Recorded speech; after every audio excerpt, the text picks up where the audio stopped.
solemnly swear. I, John Fitzgerald Kennedy, do solemnly swear. That you will faithfully execute the office of President of the United States. That I will faithfully execute the office of President of the United States. And will, to the best of your ability. And will, to the best of my ability. Preserve, protect, and defend the Constitution of the United States. Preserve, protect, and defend the Constitution of the United States. So help you God. So help me God.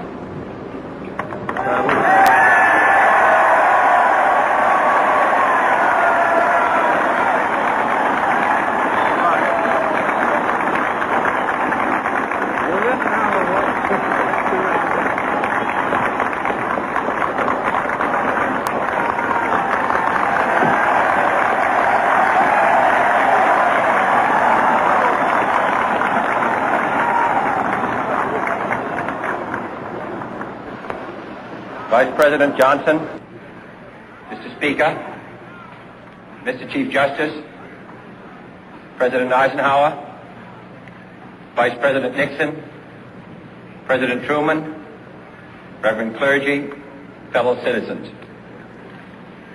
We observe today not a victory of party, but a celebration of freedom, symbolizing an end as well as a beginning, signifying renewal as well as change. For I have sworn before you and Almighty God the same solemn oath our forebears prescribed nearly a century and 3/4 ago.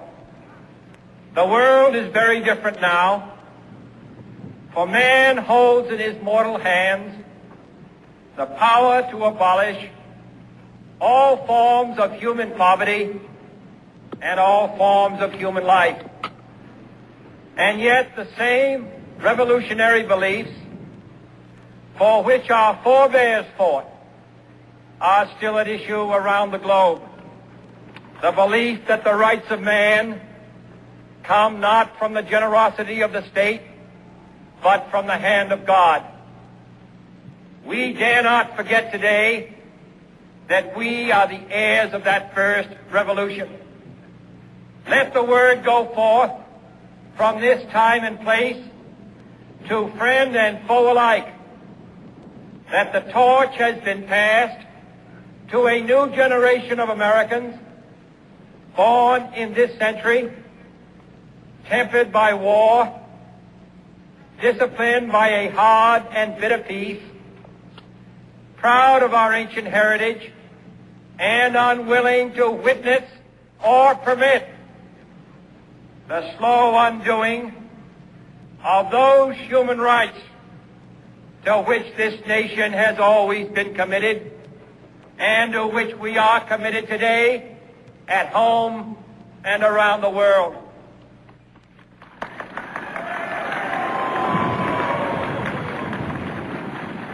Let every nation know, whether it wishes us well or ill, that we shall pay any price, bear any burden, meet any hardship, support any friend, oppose any foe to assure the survival and the success of liberty.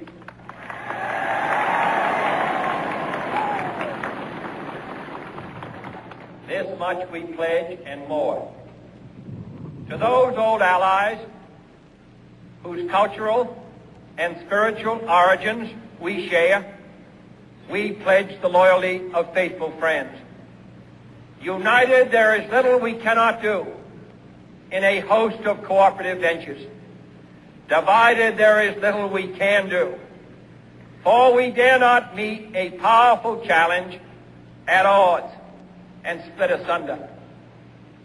To those new states whom we welcome to the ranks of the free, we pledge our word that one form of colonial control shall not have passed away, merely to be replaced by a far more iron tyranny.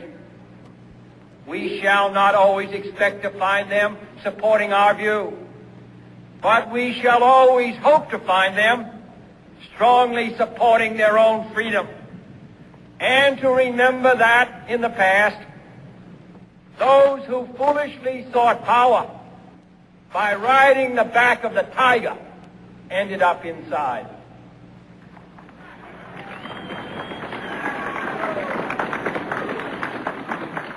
To those people in the huts and villages of half the globe struggling to break the bonds of mass misery, we pledge our best efforts to help them help themselves. For whatever period is required, not because the communists may be doing it, not because we seek their votes, but because it is right. If a free society cannot help the many who are poor, it cannot save the few who are rich.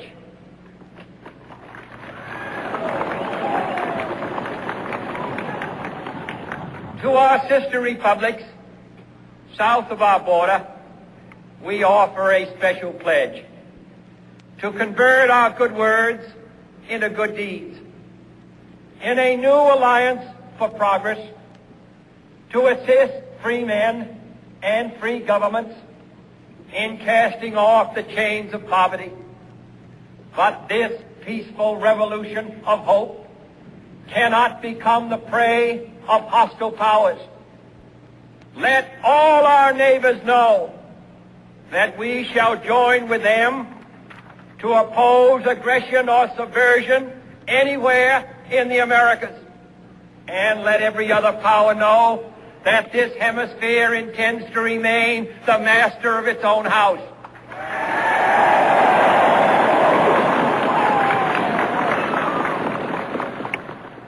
To that World Assembly of Sovereign States, the United Nations, our last best hope, in an age where the instruments of war have far outpaced the instruments of peace, we renew our pledge of support to prevent it from becoming merely a forum for invective, to strengthen its shield of the new and the weak, and to enlarge the area in which its writ may run. Finally, to those nations who would make themselves our adversary, we offer not a pledge, but a request that both sides begin anew the quest for peace. Before the dark powers of destruction, unleashed by science, engulf all humanity in planned or accidental self-destruction. We dare not tempt them with weakness, for only when our arms are sufficient beyond doubt can we be certain beyond doubt that they will never be employed. But neither can two great and powerful groups of nations take comfort from our present course, both sides overburdened by the cost of modern weapons, both rightly alarmed by the steady spread of the deadly atom, yet both racing to alter that uncertain balance of terror that stays the hand of mankind's final war. So let us begin anew, remembering on both sides that civility is not a sign of weakness, and sincerity is always subject to proof. Let us never negotiate out of fear, but let us never fear to negotiate.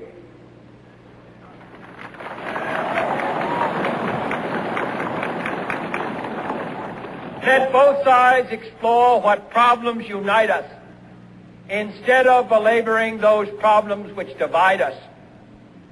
Let both sides, for the first time, formulate serious and precise proposals for the inspection and control of arms, and bring the absolute power to destroy other nations under the absolute control of all nations.